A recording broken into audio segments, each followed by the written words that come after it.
What's going on, guys? Saturday, November 9th. I just kind of wanted to touch base on a few projects I have been working on and have finished.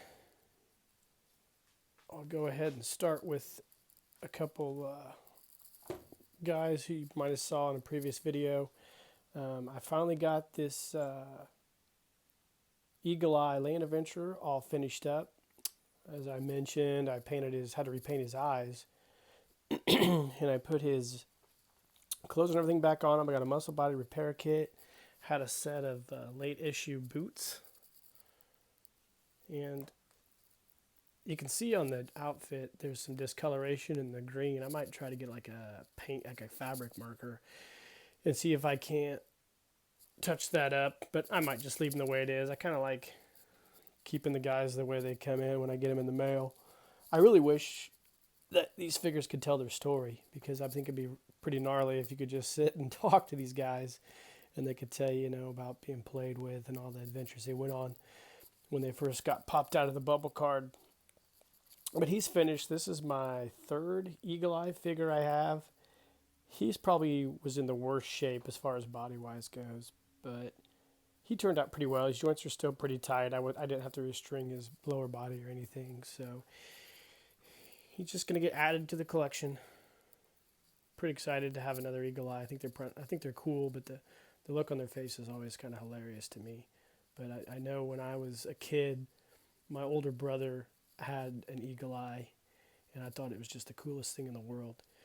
Sadly, he met his fate one 4th of July when I watched my brother and his best friend blow all their G.I. Joes up with firecrackers and M80s and M60s and God knows what else. But that was a sad day because I was supposed to get all my brother's G.I. Joes when he outgrew them.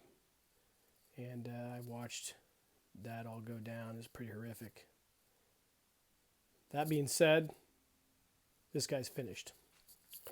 Here's another guy I just got in the other day and a lot of clothes. He came from Las Vegas, Nevada. Now, the interesting thing about this guy was he's basically almost in mint condition. I had to restring him, the upper body of him, but the clothing and the boots, the flock, everything was just like in pristine condition. I always love when I get a figure in and it still has the decal on it. I mean, these clothes basically show hardly any signs of wear. I mean, I don't even know if whoever had this figure hardly even played with it. The body was in great condition. The joints are super tight. The Kung Fu grip hands are still pliable. But I kind of got lucky when I got this guy because he was in a bunch of other stuff. I mean, if you guys are searching on eBay, just do like weird searches. Sometimes people just have broken muscle body figures. They don't know what they are, and they just throw them in lots of G.I. Joe stuff. But he is by far my best muscle body sea adventure. I have like 2 or 3, I think. And this guy is definitely going to be put in some photo stories at some point in time because it does look so amazing. He came with his shorts. Everything is basically intact. The only thing I didn't have was the rifle. I'm not sure he had a rifle. I know most of them came with one, but he looks great. Next, I pointed out that I was fixing this Sten gun for my Black Widow Rendezvous set. It's all done. Turned out pretty good.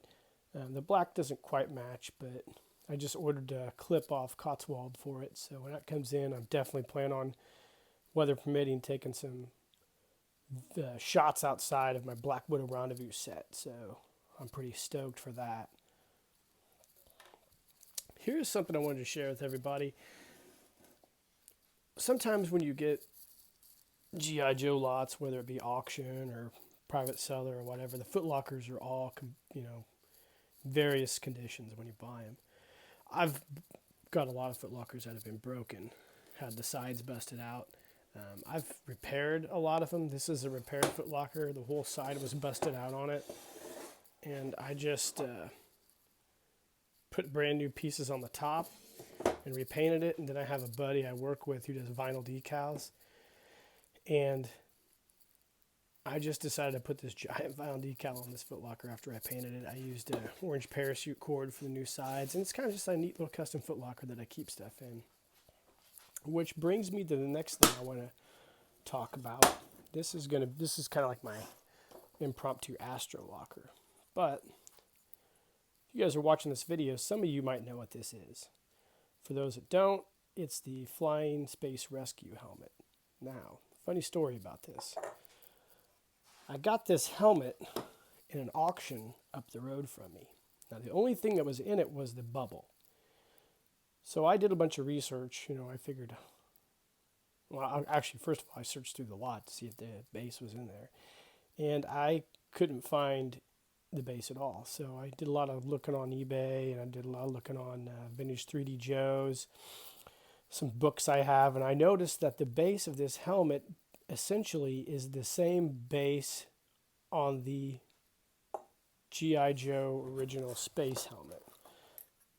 Or from what I can tell, they're the same base. So what I did is I had an old helmet that was broken, had a lot of melt marks on it. So I sawed the base off as straight as I could, sanded it.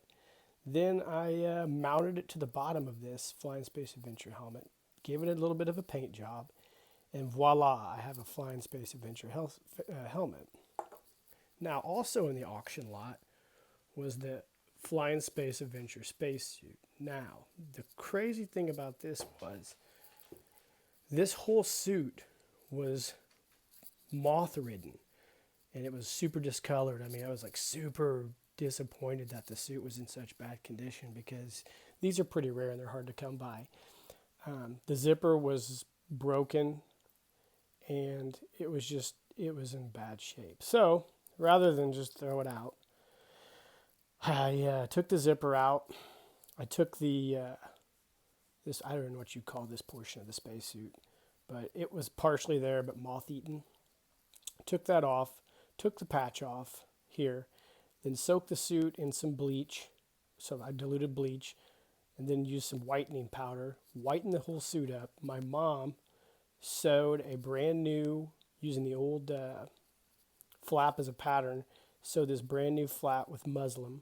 She put a brand new zipper in it for me, and I found the boots for fairly cheap on eBay. And I have my own Flying Space Adventure, I guess, outfit now.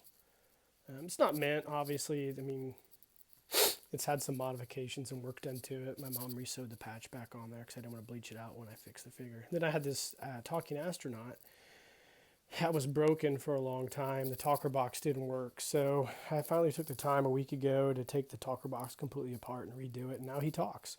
So I thought, man, this is pretty awesome. So I'm pretty excited that I have him now. I've never ever planned on getting a Flying Space Adventure outfit. I got really lucky. And I didn't get super lucky because, I had to basically redo the suit. So it's not what you'd really like to have, but it is what it is. And this guy's cool. I have 2 talking astronauts now.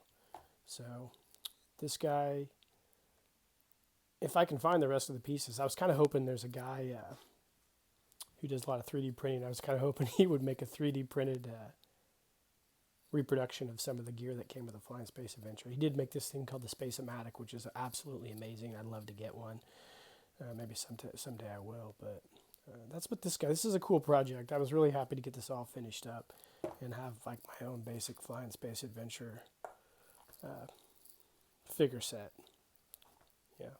And last, for those of you guys who just want something to do, if you're just looking to do a cool project, I took the reproduction or brand new Classic Collection plastic Footlocker. I think it came with the Hall of Fame G.I. Joes, and it came with the Classic Collection stuff, the same kind of Footlocker design. I took this thing, I had like an extra one, and I painted it orange using Krylon paint for plastic, and then I got on Third Sun Books, and they make reproduction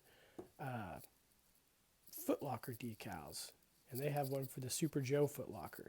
So I actually made my own orange Super Joe Footlocker, and the decal's not that expensive. I think you can get it for like $6 or something, but I think that's really cool. And I did another one, a yellow one, I'll share at a later date. I store all my 3D printed items in it, but you know, I don't know why I decided to do one like this. I just thought it was a really cool project to do, and I basically store a lot of miscellaneous stuff in here. I just think it's really neat to look at because I love the orange with the Super Joe decal, and as a lot of you know, the Super Joe Footlockers are pretty hard to find complete. So I just decided, man, rather than try to spend the money on one of those, I'll just make my own locker, and it's cool. It's for my collection, and it makes me happy. So that's all that really matters.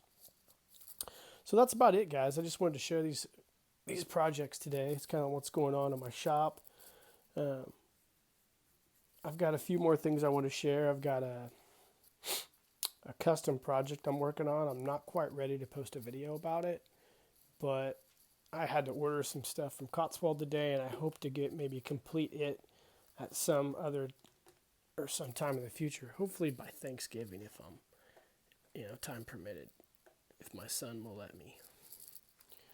By the way, he got his first. He's only 14 months old, but I took a Guyperman reproduction G.I. Joe and just threw it in his toy box today, and he's been carrying it around all day. He's super excited because he gets to see Dad's G.I. Joes all the time and loves to touch their hair and just throw them around. So I had a Guyperman with a vintage head and said, you know what, man, the best way to get these guys going is to start them early and start them young. And he seems to really like the G.I. Joes. So let's hope that continues because I got a giant collection he's going to inherit at some point in time. So anyway, guys, have a good weekend.